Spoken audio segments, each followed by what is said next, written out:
ඔන්න එහෙනම් ලුණු මිරිස YouTube channel එකෙන් ඔයාලට අදත් රසම රස රෙසිපි එකක් ගැන කියන්නයි අපි යන්නේ. චිකන් බැදුමක් ගොඩක් ගම් පළාත්වල හදන එකක්. එහෙනම් අපි බලමු අද කොහොමද මේ රසම රස චිකන් බැදුම හදන්නේ කියලා. මෙතන අපි අරගෙන තියෙනවා චිකන් ග්‍රෑම් 750ක්. පොඩි කෑලි වලට කපාගෙන තියෙනවා.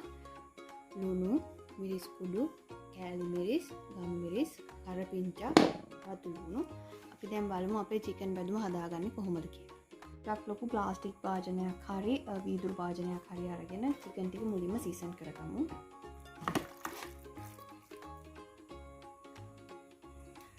අපි මිරිස් කුඩු ටිකයි ලුණු කුඩු ටිකයි එකතු කරගමු.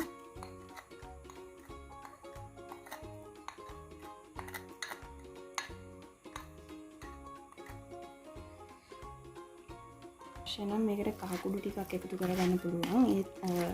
ඒකෙන් පාට ටිකක් වෙනස් වෙන නිසා මම කහ කුඩු එකතු කරගන්නේ නැහැ. දැන් මේ ටික හොඳට කලවම් කරන්න. දැන්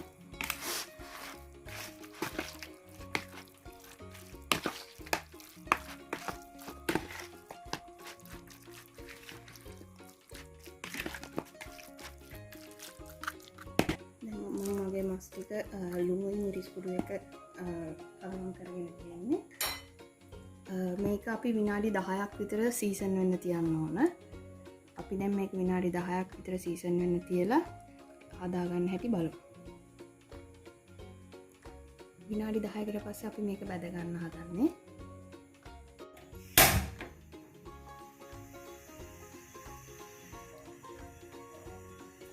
අපි තාච්චි ලිපේ තියාගෙන තියෙන්නේ. ඒක නම් කුකින් එකතු කරගන්නවා.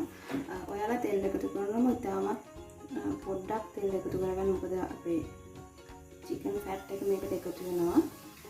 තව මතක තියාගන්න non-stick භාජනයක් මේකට පාවිච්චි කරන්න එපා. එතකොට අපිට හිතන විදිහට අන්තිමට චිකන් බැදුම එන්නේ නැහැ ඇත්තටම. මොකද තෙල් වාෂ්ප වෙන එක අඩුයි non-stick භාජනවල. තෙල් ටික හොඳට වත් වෙනකොට රතු ලුණු කරපිංචා ටික එකතු කරගන්න.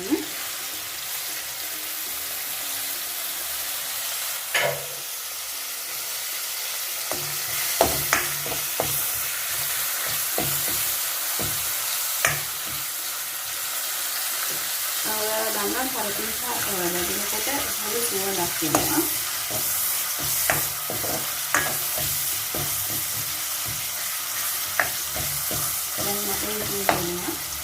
ඒ සුවඳ දැනෙනකොට චිකන් ටික එකතු කරගන්න.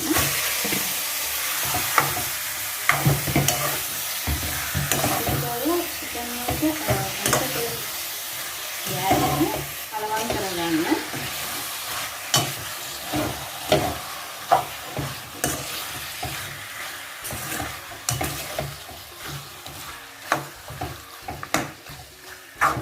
දැන් මගේ චිකන් එක හොඳට තෙල් යාවිලා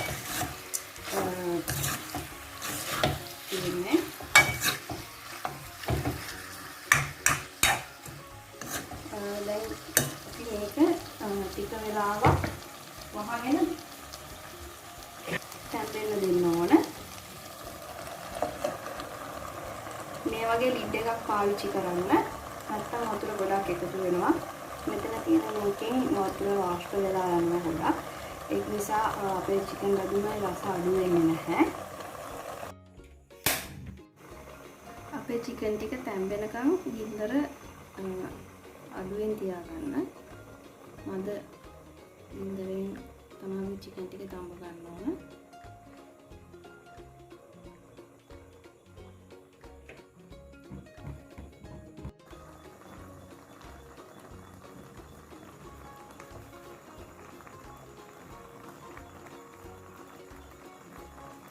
අපේ චිකන් එක තැම්බෙන අතරතුර මතකතුව කලවම් කරන්න. නැත්නම් අපි මොස්ටික් භාජනයක් නෙවෙයි පාවිච්චි කරන්නේ. ඒක නිසා අඩිය ඇලෙන්න පුළුවන්. කලවම් කරලා ආයෙමත් වහලා තියන්න.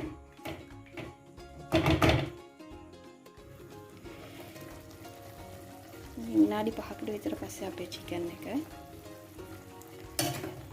මේ විදිහට ඔයාලට පේනවා වතුර ගතියක් ඇවිල්ලා තියෙනවා. මේ අපේ චිකන් වල තිබිච්ච වතුර ගතිය තමයි මේ ඇවිල්ලා තියෙන්නේ. දැන් අපේ චිකන් ටික තැම්බිලා තියෙන්නේ. අපිට මේක ඉක්මනින් හදා ගන්න ඕන නිසා වගේම රස වැඩි කර ගන්න ඕන නිසා තමයි අපි මේ වගේ කුඩා කෑලි වල චිකන් කපාගෙන තියෙන්නේ. දැන් ඊළඟට අපිට තියෙන්නේ ගින්දර ටිකක් වැඩි කරලා මේ වතුර ටික හිඳනකම් දිගටම හැදී ගාමින් චිකන් ටික බැද ගන්නවා.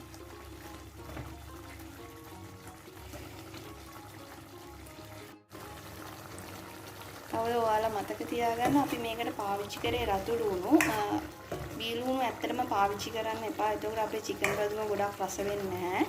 රතු ලුණු පාවිච්චි කරාම මේකට අමුතු රසයක් එනවා. බී ලුණු දැම්මම ලුණු රස හැම හොඳට දැනෙන්නේ නැහැ ඇත්තටම. මේකේ නියම රස ගන්න නම් අනිවාර්යයෙන්ම රතු ලුණු පාවිච්චි කරන්න ඕන.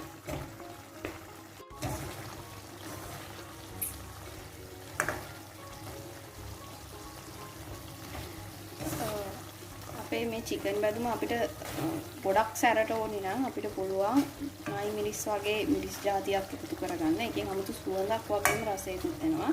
හැබැයි හුඟක්ම සැර වෙනවා මේ චිකන් බැදුම. ඒකෙන් අත්තම හොඳ රසයක් එනවා. සැරට ගන්න අකමැති කෙනෙක් නම් මේ විදිහට හදාගන්න.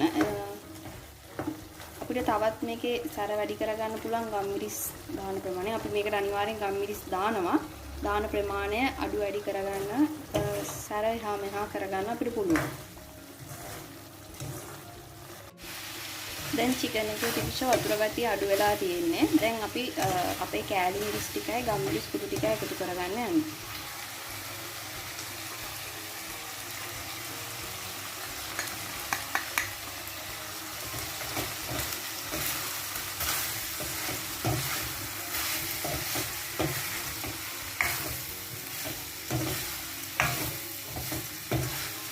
කෑලි මිරිස් මේකට එකතු කරගත්තට පස්සේ ගින්දර හොඳටම අඩු කරන්න.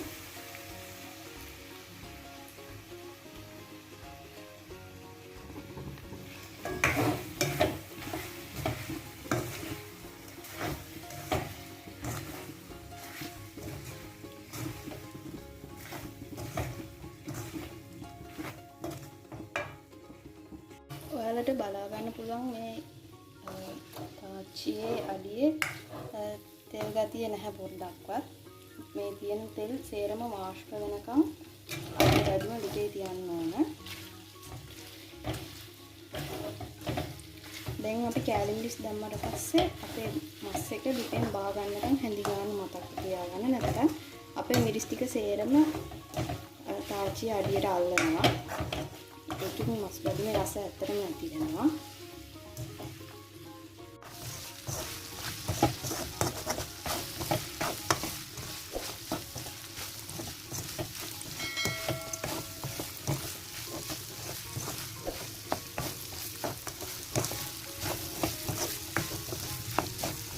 මගේ මස් එකේ තෙල් සේරම හිඳලා තියෙනවා. ඔයාලා බලන්න පුළුවන්.